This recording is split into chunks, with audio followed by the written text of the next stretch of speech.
አንተ አትደግፍም የፋኖን ትግል ልደቱ? አይደለማ የትጥቅ ትግልን አይደለም የምደግፈው እኔ ሲገሏቸው ቤታቸው ሲሄዱ እንዴት አልወጣኝም። እሱን ቅድም ክሊር አድርጌልሃለሁ እኮ መደገፍ ነው። ይሄ የሰብአዊ መብት ትግል ስለሆነ በጠመንጃ ትግል መደገፍ አይደለም ልደቱ። እኔ አሁን የፋኖ ትግልን አባል ሆኜ ወይም ገንዘብ አዋጥቼ ወይም ሐሳብ እያዋጣሁ ልደግፍ አልችልም። እንደዛ አይነት ትግል አይደለም እንዴ! እንዴት አሁን የእውነቴን እኮ ነው የምልህ ልደቱ። ሰዎችን ሂዶ ሲገላቸው አንድ ሰው እኔ አሁን የተማመንበትን ክርክር ደግሜ ደጋግሜ የተናገርኩትን መልሰ ለምን ታመጣዋለህ? አሁን የትጥቅ ትግል ያነሱ ሰዎች ለምን እንዳነሱ አምናለሁ። ተገቢ ነው ማንሳታቸው፣ ወደው አይደለም ተገደው ነው። ይሄን ያስገደዳቸው ደግሞ መንግስት ነው። ይሄን ሪኮግናይዝ አደርጋለሁ። አልቃወማቸውም አልኩህ እኮ።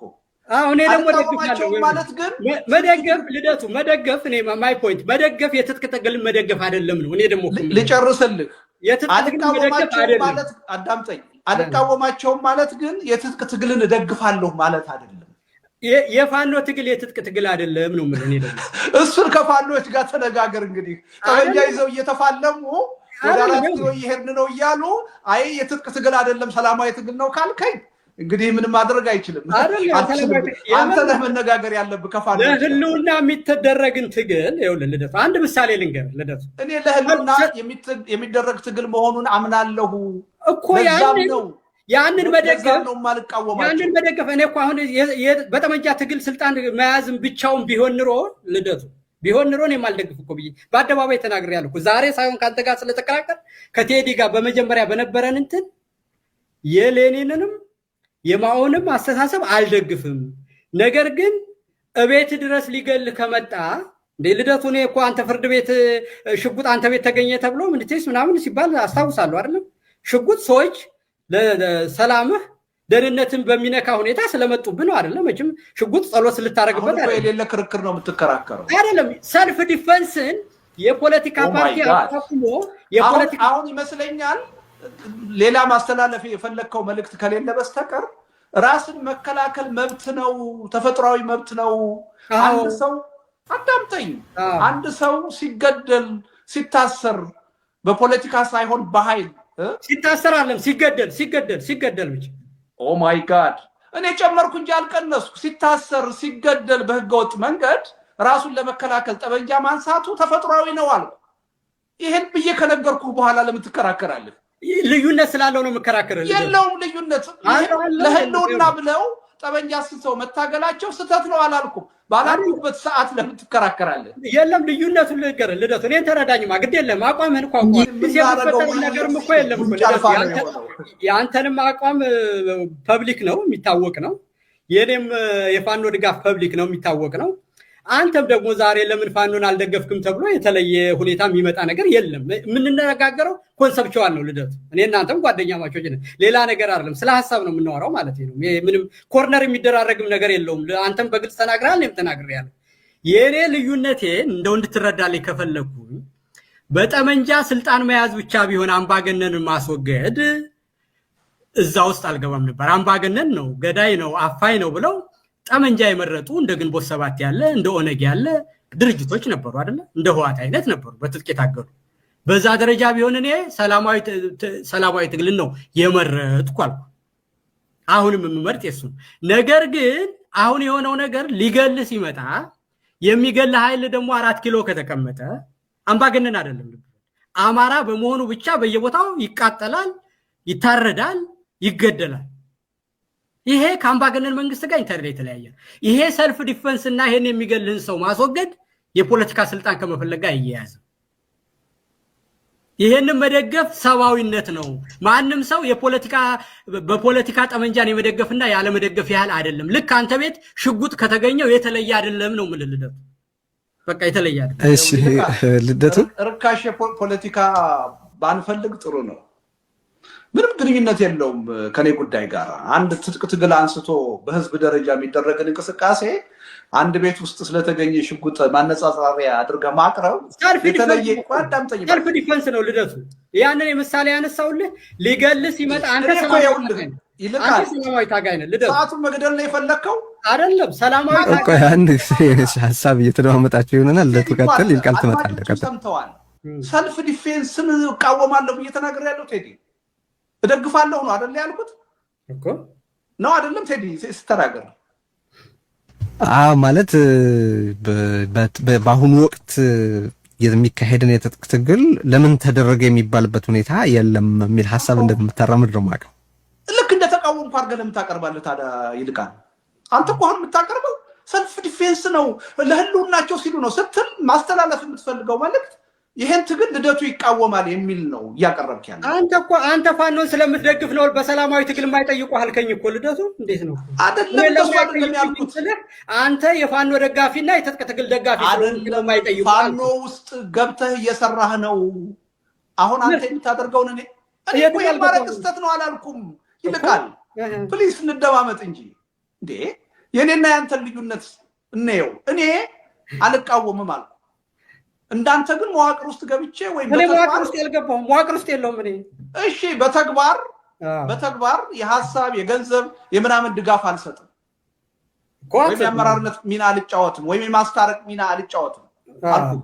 እሱን ማድረግ አልችልም። ሰልፍ ዲፌንስ ስለሆነ ትጥቅ ትግልን አለመደገፍ አይደለም መደገፍ አለበት ነው የምለው። እኔም የሰላማዊ ታጋይ። እሺ አሁን እንግዲህ ሐሳባችሁን የምርጫ ይልቃል እርስ በርስ እኮ እየተጋጨህ ነው አንተ። እኔ በሰላማዊ ትግል ስለማምን ከቻልኩም ነገ ከነገ ወዲያ አገር ቤት ሄጄ ሰላማዊ ትግል ማድረግ ስለምፈልግ የወንጀል ተጠላፊ ልሆን አልችልም።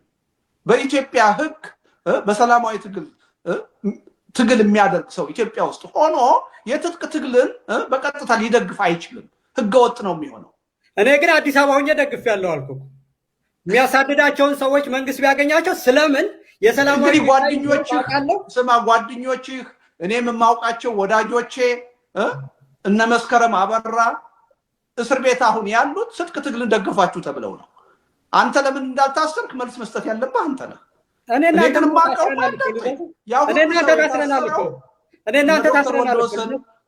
እነ ዮሐንስ ባያለው እነ ክርስቲያን የታሰሩት ትጥቅ ትግልን ደግፋችኋል ተብለው ነው። አንተ ለምን አልታሰርክም? ሌላ ጥያቄ ነው። እሱም አንተም ታስራል እኮ ልደቱ፣ አንተም ታስራል፣ እኔም ታስራል። እሺ ወደ ሐሳብ አካችሁ ደግፍ የታሰርኩት እኮ የተከሰስኩበት መንገድ ሌላ ነው። ትጥቅ ትግልን ደግፏል ተብዬ አይደለም። አመፅ አነሳስቷል ተብዬ ነው። ወይም ደግሞ ህገወጥ መሳሪያ ታጥቋል ተብዬ ነው። እሺ ቆይ ይሄ አሁን ተከታታዮቻችን አይ ቲንክ በየበኩላችሁ ያላችሁን ሐሳብ ግልጽ ያደረጋችሁ ይመስለኛልና እኔ ጋር በተፈጠረው የኢንተርኔት መቋረጥ በጣም ይቅርታ ጠይቃለሁኝ።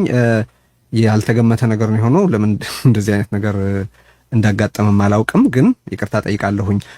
አይ ቲንክ ወደ መጨረሻው ነጥብ እንውሰደው። እሺ አዎ አንደኛ እንትኑ ላይ ግልጽ መሆን አለበት። ለምሳሌ አሁን ኢትዮጵያ ውስጥ ምሳሌ ማለቴ ነው የሰላማዊ ትግል በህግ ቢከለከል የኔን አቋም ልንገርህ። ለምሳሌ ሰላማዊ ትግል በህግ ተሰርዟል፣ በቃ ከዚህ በኋላ አይቻልም ቢባል በትጥቅ ትግል የሚያደርጉ ኃይሎችን አለመቃወም ብቻ ላይሆን ይችላል ሚናዬ። ልደግፍ እችላለሁ፣ መደገፍም ብቻ ላይሆን ይችላል። በተግባርም ገብቼ የትግሉ አካል ልሆን ይችላል። በዛ ደረጃ ተስፋ ቆርጬ ነው የምገባው ማለት ነው። ህጉ ትልቅ ጉዳይ መሆኑን ማወቅ አለብን። መንግስት ስለሚጠቅመው ነው፣ ትልቅ መሳሪያ ስለሆነ ነው ህጉ የማይፍቀው። ይሄ መንግስት አሁን ለምን ሰላማዊ ትግል እያሉ ከሚያስቸግሩኝ፣ ስብሰባ እያሉ ሰልፍ እያሉ ከሚያስቸግሩኝ በህግ ብከለክለው እኮ ጸጥ ረጭ አድርጌ እገዛቸዋለሁ ብሎ ሊል ይችል ነበር። ህጉን የማይሰርዘው ለራሱ ስለሚጠቅመው ነው። ዴሞክራት ነኝ እያለ ዓለምን ማሳሳት ስለሚችል ነው፣ ስለሚፈልግ ነው። ስለዚህ ህጉ መኖሩና አለመኖሩ ትልቅ የፖለቲካ እንደምታ እንዳለው ማወቅ አለብን። አቋማችንን በመወሰን ረገድ ትልቅ ሚና አለው ማለት ነው። ይሄን ታሳቢ ብናደርገው ጥሩ ነው። የመተባበር ጉዳይ ያመጣው ነገር አለ። እኔ አንድ ትጥቅ ትግል የሚያደርግ አካል ማለት ነው ሰላማዊ ትግልን የግድ መቃወም የለበትም። ሰላማዊ ትግል ይሰራል ብሎ ካለ በአደባባይ ሊደግፍ ይችላል። ለምን? በመንግስት በኩል የህግ ተጠያቂ ሊሆን አይችልም። ጠበንጃ አንስቶ እየተዋጋ ነው። በሰላማዊ ትግል የሚያምኑ ኃይሎች ግን በይፋ በአደባባይ አገር ቤት ሆነው የትጥቅ ትግል መደገፍ አይችሉም። ስለዚህ ምንድነው የትጥቅ ትግልና የሰላማዊ ትግል ፎርማል በሆነ ሁኔታ ትስስር ፈጥረው ተደጋግፈው ትግል ሊያደርጉ አይችሉም በኢትዮጵያ ተጨባጭ ሁኔታ።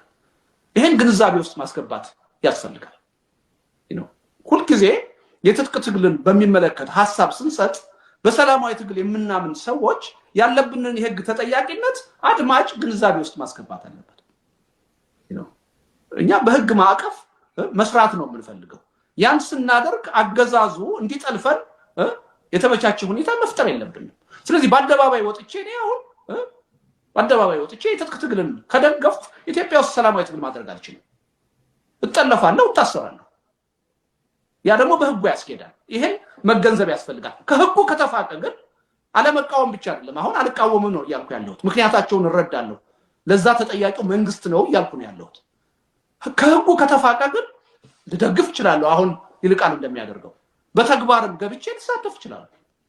ብቸኛው አማራጭ እሱ ነው የሚሆነው ያኔ ማለት ነው። እና ይሄን በደንብ ክሊርሊ ማወቅ ያስፈልጋል። ነገር ግን ምንድነው አጠቃላይ የህዝቡ ትግል ሊተባበርባቸው የሚገባ አጀንዳ አሉ ብዬ አምናለሁ። ኢቭን ሰላማዊ ትግል ታጋይ ሆኜ በትጥቅ ትግል የሚካሄደውን ትግል መከታተል መተቸት እችላለሁ፣ መብቴ ነው። ለምን ይመለከተኛል? ህልውናዬን ይወስናል ያ ትግል። ስለዚህ ለምሳሌ አሁን በትጥቅ ትግል እንቅስቃሴ እያደረጉ ያሉ ኃይሎች ቢተባበሩ ቢያንስ ሁለት ጥቅም አለው ብዬ አምናለሁ። ቢተባበሩ አንደኛ ድርድር የሚመጣ ከሆነ አገዛዙ በሁኔታዎች አስገዳጅነት ለድርድር ቢንበረከክ አንድ ላይ መቆማቸው የድርድር አቅማቸውን ያሳድገዋል፣ ለሀገሪቱ ፖለቲካም ይጠቅማል የሚል እምነት አለ። ሁለተኛ ይሄ መንግስት በራሱ የውስጥ ችግር ሊፈርስ ይችላል። በእነዚህ ታጣቂ ኃይሎች ትግልም ሊፈርስ ይችላል፣ ሊወድቅ ይችላል። ሲወድቅ የታጠቁት ኃይሎች ካልተባበሩ ሊስማሙበት የሚገባ ሚኒመም የሆነ ፕሮግራም ከሌላቸው አገሪቱ ወደ ባሰ ቀውስ ልትገባ ትችላለች። መንግስት የለሽ ሁኔታ ሊፈጠር ይችላል። የእርስ በርስ የበለጠ መተላለቅ ሊመጣ ይችላል። ስለዚህ ራሱ የትጥቅ ትግሉ በትብብር ቢካሄድ ለአገሪቱ ሰላም እና የወደፊት ዕጣ ፈንታ ይጠቅማል ብዬ አምናለሁ። ስለዚህ ሚኒመም ፕሮግራም ይዘው ለምሳሌ የሰላም ጉዳይ፣ የተኩስ ማቆም ጉዳይ፣ ለተኩስ ማቆም መንግስትን ማስገደድ የጋራ አጀንዳቸው ሊሆን ይችላል። ከዛ ደግሞ ናሽናል ዲያሎግ ወይም ሀገራዊ መግባባት ውይይት እንዲመጣ መታገል የጋራ አጀንዳቸው ሊሆን ይችላል። ከዛ ደግሞ አዲስ የሽግግር ሂደት እንዲቋቋም የጋራ አጀንዳ ሊያደርጉ ይችላሉ።